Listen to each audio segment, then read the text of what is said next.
Adam Reynolds scored 9 points in his senior season with Lynchburg men's soccer, the same number on his back. But in his junior year, he was forced to think about his final season earlier than he wanted to. So that was my first start of the season. I kind of began on a bit of a rough patch beginning of the season, but was starting to come into my own. So obviously timing was not, great, but had a good first half, came out second half feeling good. About 60 minutes in or so, Nate played me a great through ball. I peeked up to look at the goalie. He was coming out. Thought I could slide it by him. Didn't really expect him to come out studs up, sliding in, but kind of just worked out that way.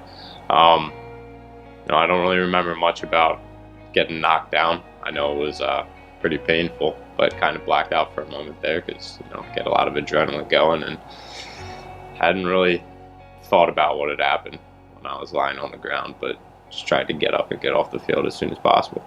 I tried not to think about it on the way home. Obviously, I was thinking about the game, and when I got there and, started to think about this could be pretty serious, and then he came out and broke the news, it was definitely emotional, and I was pretty frustrated, disheartened about the whole situation, but there's not much you can do there. Just gotta look forward. Pretty much can't dwell on the past. What happened happened. Adam had suffered a broken leg. He had 2 options, surgery or a cast. Each would take 6 to 8 months of recovery.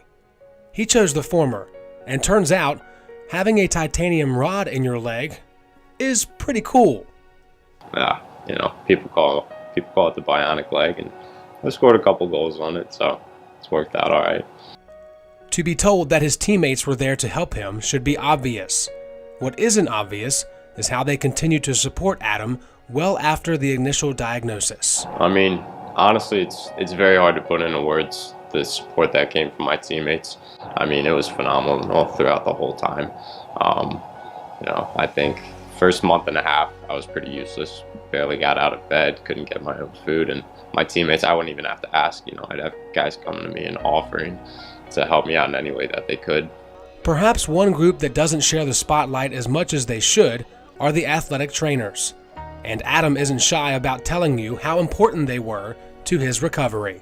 I give them all the credit. I wouldn't be where I was without Caroline and the rest of the staff. And in my position, I don't really know what's going on with me. I don't know the steps to take. And so you just got to trust them. You got to trust the process, trust they know what they're doing. And, she knew what she was doing, obviously. I think one thing that speaks volumes to me is when I got hurt, I had seniors from my freshman year and sophomore year reaching out to me, wishing me well, keeping in contact with me throughout the whole process. Even had Cam Smith, a graduate from 2010 who broke his leg. He reached out to me and he answered any questions I had, any concerns I had. I think that fits the family mold that even after you graduate, a bunch of these guys, they still feel like they're part of the program, and that they should, because, we are all family. Family, that noun used by so many here at Lynchburg College, but a word that Adam Reynolds knows as an adjective when describing those surrounding him as a student athlete. For LHSN, I'm Joe Hutzler. So fam on 3, 1, 2, 3. Fam!